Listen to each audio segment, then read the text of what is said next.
सरकार के नियंत्रण में बहुत सारे अंडर यूटिलाइज और अनयूटिलाइज एसेट्स हैं।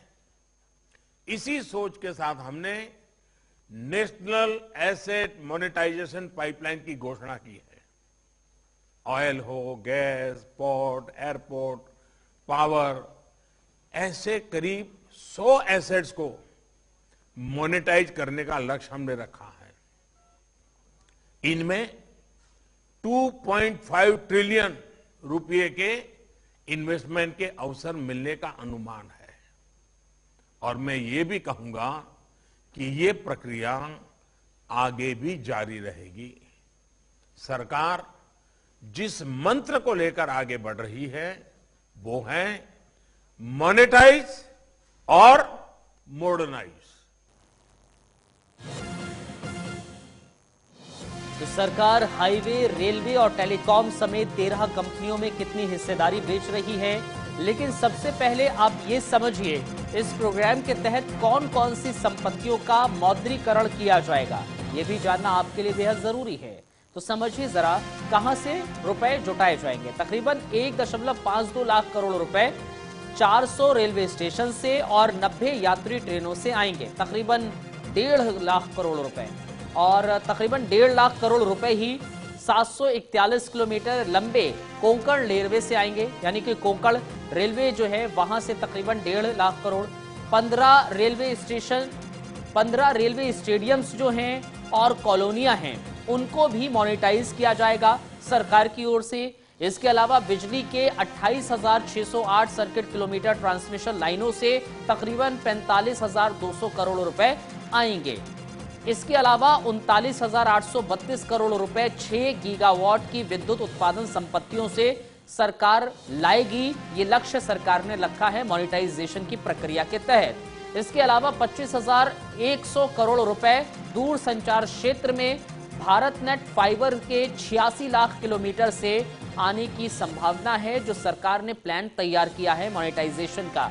बीएसएनएल और एमटीएनएल के 14,917 सिग्नल टावरों से तकरीबन 35,100 करोड़ रुपए आएंगे, जो प्राइवेटाइजेशन एक तरीके से मोनेटाइजेशन किया जाएगा।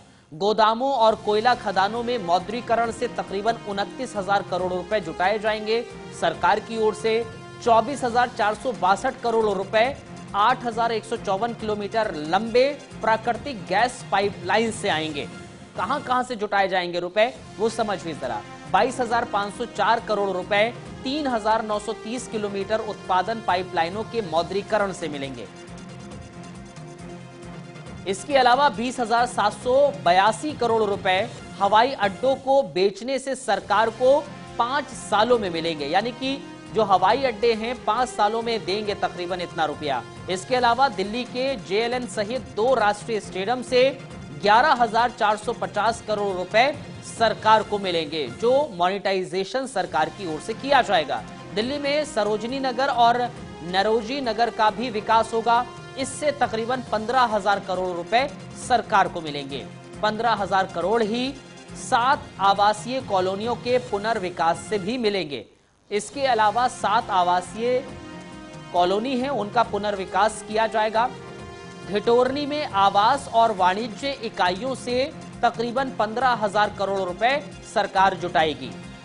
इसके अलावा कुल मिलाकर सरकार 5 सालों में तकरीबन 6 लाख करोड़ रुपए जुटाएगी। ये समझिए जरा कहां कहां से पैसा जुटाया जाएगा और अब सरकार कुल 5 सालों में कितना पैसा जुटाने की कोशिश करेगी। लेकिन अब सवाल आता है कि इन पैसों का इस्तेमाल आखिर कैसे होगा, तो वो भी अब समझ लीजिए। इन तय लक्ष्यों के आधार पर ही आगे चलकर हर हफ्ते और हर 3 महीने में मीटिंग की जाएगी।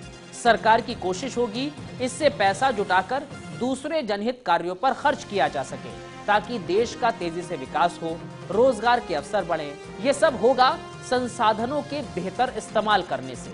और मोनेटाइजेशन करके सरकार संसाधनों को बेहतर इस्तेमाल के लिए तैयार करना चाहती है, ताकि इससे जो पैसा जुटाया जाएगा उसका उपयोग सरकार लोक कल्याण के कार्यों में कर सके।